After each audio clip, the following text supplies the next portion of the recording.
Hello વિદ્યાર્થી મિત્રો, કેમ છો? મજામાં હશો? આજે આપણે યુનિટ 5નો ભાગ ચોથો છે એ શરૂ કરવા જઈ રહ્યા છીએ. આગળથી આપણે કહેવાયેલું હતું કે આ જે બળતણ છે એ એટલું ટાઈટલી અંદર બાંધેલું હોય કે એકાએક એમાં આગ લાગે છે, અને આગ લાગવાથી ઇટ કોઝિસ તે ઉત્પન્ન કરે છે ધ કેરેક્ટરિસ્ટિક લાક્ષણિક રીતે લાઉડ નોઇઝ મોટો અવાજ.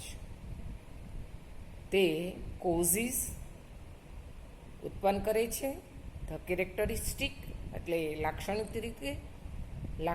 રીતે લાઉડ નોઇઝ એટલે મોટો અવાજ. તે મોટો અવાજ ઉત્પન્ન કરે છે. The actual manufacturing process of firework is simple.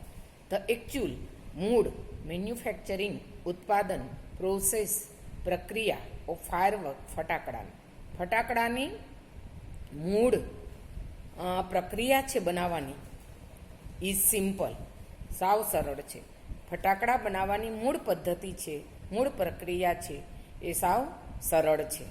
The raw material requires are એમાં જે કાચો મટીરિયલ જોઈએ છે, રિક્વાયર્ડ એટલે જરૂરિયાત રહે છે, એમાં જે કાચા મટીરિયલની જરૂર રહે છે એ છે આર ફ્યુઅલ બળતણ, બાઇન્ડર્સ બાંધવા માટેના પટ્ટાઓ અથવા તો બાંધવા માટેની સામગ્રી, ઓક્સિડાઇઝર્સ અને ઓક્સિડાઇઝર્સ. હવે ઓક્સિડાઇઝર્સનો ઉપયોગ શું કામ કરવામાં આવે છે તો કે ટુ મેક ઇટ બર્ન, બાળવા માટે ઓક્સિડાઇઝર્સનો ઉપયોગ થાય છે. બળતણ વપરાય છે એમાં એટલે કે કાળો કોલસો વપરાય છે અથવા તો જે એનું મૂળ જે ગન પાવડર છે એ વપરાય છે. બાઇન્ડર્સ બાંધવા માટેના પટ્ટાઓ વપરાય છે અથવા તો બાઇન્ડર્સ એટલે બાંધવું, એને બાંધવા માટે આ બધું મટીરિયલ હોય એને બાંધવા માટેની સામગ્રી. ઓક્સિડાઇઝર્સ વપરાય છે. શું કામ ઓક્સિડાઇઝર્સનો ઉપયોગ થાય છે? ટુ મેક બર્ન કે એને સળગાવવા માટે. And A few other materials અને બીજું મટીરિયલ જોઈએ છે. ધ ઇન્ગ્રેડિયન્ટ્સ સામગ્રીને આર ગ્રાઉન્ડ પીસવામાં આવે છે. ધ ઇન્ગ્રેડિયન્ટ્સ આર ગ્રાઉન્ડ સામગ્રીને આ બધી સામગ્રીને પીસવામાં આવે છે. એન્ડ મિક્સ્ડ વેલ અને સારી રીતે મિશ્રણ તૈયાર કરવામાં આવે છે. આ બધી જ સામગ્રીને પીસવામાં આવે છે અને સારી રીતે એનું મિશ્રણ તૈયાર કરવામાં આવે છે. The mixer is passed through a machine. આ મિક્સરને એક યંત્રમાં નાખવામાં આવે છે. ફ્રોમ વિચ જેમાંથી કમ્સ આઉટ બહાર આવે છે એઝ લોંગ રોલ્સ લાંબા રોલ્સ એટલે કે વીંટડાઓ. રોલ એટલે રોલ, આપણે જે ગોળ વીંટીએ અને પછી જ્યારે ખોલીએ ત્યારે એ વીંટલો બહાર આવે એમ લોંગ રોલ્સ ઓર સ્ટ્રાઇપ્સ અથવા તો પટ્ટાઓ.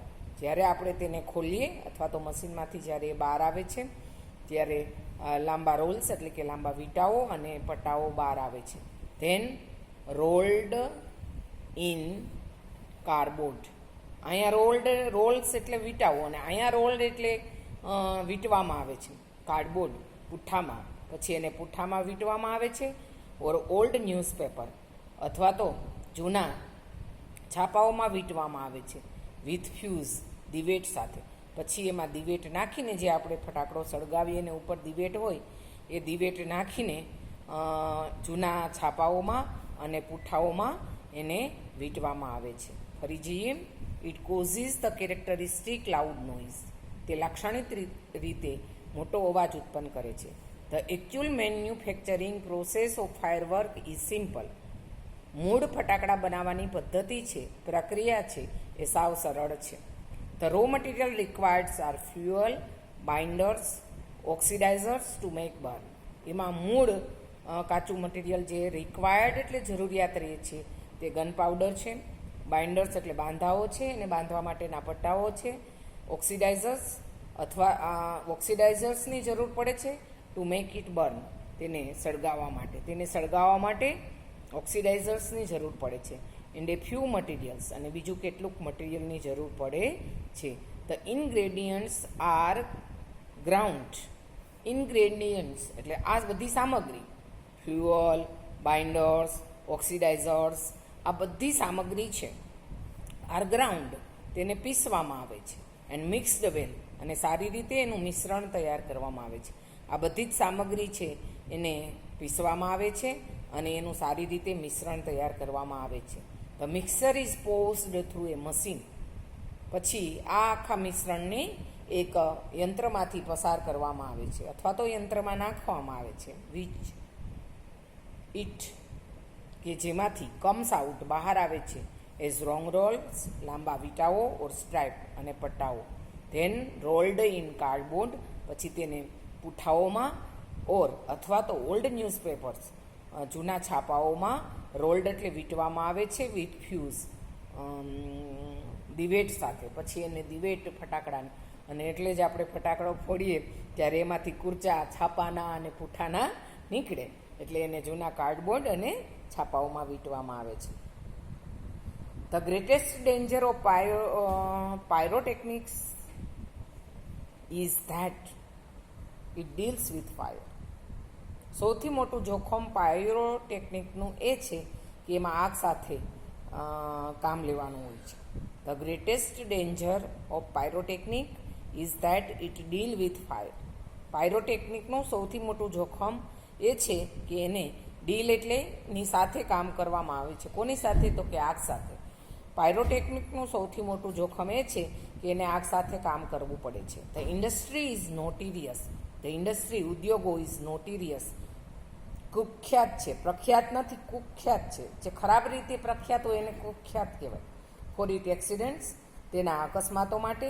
વેધર ઇન યુએસએ, પછી તે યુએસએ હોય, જાપાન હોય, ઓર ઇન્ડિયા કે ભારત હોય. યુએસએ હોય, જાપાન હોય કે ભારત હોય. આ ફટાકડા બનાવવાના જે ઉદ્યોગો છે એ તેમના અકસ્માતો માટે, એટલે કે આગ લાગવાના બનાવો માટે નોટિરિયસ એટલે કુખ્યાત છે. ગમે ત્યારે આગ લાગી જાય છે અને કેટલાય માણસો છે દાજી અને મરી પણ જતા હોય છે. પછી એ યુએસએ હોય, જાપાન હોય કે ભારત હોય. ધો ધ મિક્સર ઇઝ સ્ટેબલ. તો જો કે ધ મિક્સર, આ મિશ્રણ છે, ઇઝ સ્ટેબલ, એ સલામત છે. ધો ધ મિક્સર ઇઝ સ્ટેબલ, આ મિશ્રણ છે એ સલામત છે. ઇફ કેપ્ટ, જો એને રાખવામાં આવે, કુલ એન્ડ ડ્રાય, ઠંડુ અને સૂકું. આ મિશ્રણ છે એ સલામત છે જો તેને ઠંડુ અને સૂકું રાખવામાં આવે તો. ઇટ કેન કેચ ફાયર, એ આગ ત્યારે પકડે છે. ઇટ કેન કેચ ફાયર, તે આગ પકડી શકે છે. ઇફ, જો. ફ્રિક્શન સમટાઈમ્સ, કોઈક વખત. ઇટ કેન કેચ ફાયર, તે આગ પકડે છે. If heat is accidentally applied, જો તેમાં અકસ્માત રૂપે ગરમી એપ્લાયડ એટલે આપવામાં આવે, જો એમાં ગરમી આપવામાં આવે અથવા તો ગરમ પદાર્થ છે કોઈ એ એપ્લાય કરવામાં આવે અકસ્માત રીતે, ચાઇન તો કોઈ ન લગાડે પણ ક્યાંકથી કોઈ એવો ગરમ પદાર્થ છે એ ફટાકડાની કારખાનામાં કે ક્યાંય અકસ્માત રૂપે પડે તો એમાં આગ લાગે છે. થ્રુ ટુ મચ ફ્રિક્શન એટલે ઘર્ષણ, વધારે પડતા ઘર્ષણને કારણે. થ્રુ, ના દ્વારા લાગે છે પણ આગ એના દ્વારા પણ લાગે છે. એક તો એક્સિડેન્ટલી, અકસ્માત રીતે ક્યારેય ગરમી ઉત્પન્ન થાય અથવા તો ગરમી આપવામાં આવે તો આગ લાગે છે. બીજું કઈ રીતે આગ લાગે છે કે through too much friction sometimes, કોઈક વાર વધારે પડતા ઘર્ષણને કારણે, વધારે પડતા એકાબીજા ફટાકડા છે અથવા તો મટીરિયલ છે એ ઘસાય તો પણ એમાં આગ લાગે છે. ફ્રોમ સ્પાર્ક, ક્યાંયથી તણખલો ઉડી અને જો કારખાનામાં અથવા તો ફેક્ટરીમાં પડે તો પણ આગ લાગે છે. ફ્રોમ એ સ્પાર્ક, ક્યાંયથી તણખો ઉડીને આગ ન આવે અને ફટાકડાના કારખાનામાં પડે તો પણ આગ લાગે છે. ઓર એન ઇમ્પેક્ટ, અને આકસ્મિક રીતે અથડાવાથી, ઇમ્પેક્ટ એટલે આમ તો અસર થાય પણ અહીંયા ઇમ્પેક્ટ એટલે અથડાવાથી અથવા તો વધુ પડતા ઘર્ષણથી અથવા તો ગરમી આપવાથી અથવા તો તણખાથી આગ લાગવાના બનાવો બને છે. Scientist are looking for, scientist વિજ્ઞાનિકો આર લુકિંગ ફોર શોધી રહ્યા છે. લુકિંગ ફોર એટલે શોધવું, જોવું નહીં. લુક એટલે જોવું થાય, લુકિંગ ફોર એટલે શોધવું. Scientist are looking for ways, વૈજ્ઞાનિકો રસ્તો શોધી રહ્યા છે. Of making fire work safer, ફટાકડાના કાર્યને સલામત બનાવવા માટે, સલામત રીતે ફટાકડાને બનાવવા માટે વૈજ્ઞાનિકો તેનો રસ્તો શોધી રહ્યા છે. આપણે ફરીવાર જોઈએ આ ફકરો. The greatest dangers with The greatest dangers of pyrotechnics is that it deal with fire. પાયરોટેકનિકનો સૌથી મોટું જોખમ એ છે કે એને આગ સાથે કામ લેવાનું હોય છે. The industry is notorious for its accidents. Industry છે એ તેના ઉદ્યોગો છે તેના અકસ્માતો માટે કુખ્યાત છે.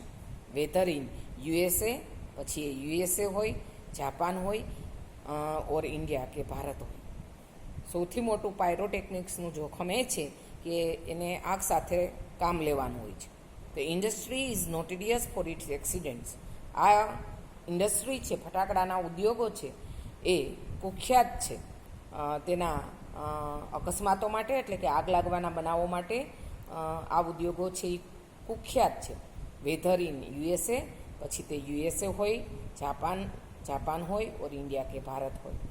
ધો ધ મિક્સચર ઇઝ સ્ટેબલ. જોકે આ મિશ્રણ છે એ સાવ સલામત છે. If kept cool or dry, જો તેને ઠંડુ અને સૂકું રાખવામાં આવે. જો તે ઠંડુ અને સૂકું હોય તો આ મિશ્રણ સાવ સલામત છે. ઇટ કેન કેચ ફાયર, પણ એ આગ ત્યારે પકડી લે છે. If heat is accidentally apply, એને અકસ્માત રીતે એને આગ ગરમી આપવામાં આવે. Through too much friction, sometimes કોઈ વાર વધારે પડતા ઘર્ષણથી પણ આગ લાગે છે. ફ્રોમ એ સ્પાર્ક, ક્યાંકથી તણખલો ઉડીને આવે, અથવા તો તણખલો ક્યાંયથી આવે. સ્પાર્ક એટલે કે આગનો કોઈ તણખલો ઉડીને આવે તો પણ આગ લાગે છે. ઓર એન ઇમ્પેક્ટ, અને વધારે પડતી ગરમી આપવાથી આગ લાગી શકે છે. Scientist are looking for a ways of making fire work safer. વૈજ્ઞાનિકો છે એ ફટાકડા બનાવવાનો સૌથી સલામત રસ્તો શોધી રહ્યા છે. વિદ્યાર્થી મિત્રો, અહીંયા સુધી રાખીએ. આવજો. બાકીનો પાઠ છે, ખૂબ લાંબો પાઠ છે આ, એટલે મને એમ છે લગભગ 6 કે 7 વિભાગો થશે આના. અઘરો પણ એટલો જ છે, એટલે ઝડપથી જવા દેવો પણ પોસાય એમ નથી, કારણ કે એ તો સાવ ઉપરથી જશે. એટલે અને જો આપણે ટાઈમ રહેશે લાસ્ટમાં તો આપણે રિવિઝન પણ આ પાઠનું લેશું, એટલા માટે કે આ પાઠમાંથી પરીક્ષામાં પૂછાય પણ છે ટૂંકનોંધ. એટલે આની ટૂંકનોંધો તો આપણે બાકી લેસનમાં પણ, હોમવર્કમાં પણ હું આપીશ જ્યારે પાઠ પૂરો થઈ જશે ત્યારે. આવજો વિદ્યાર્થી મિત્રો.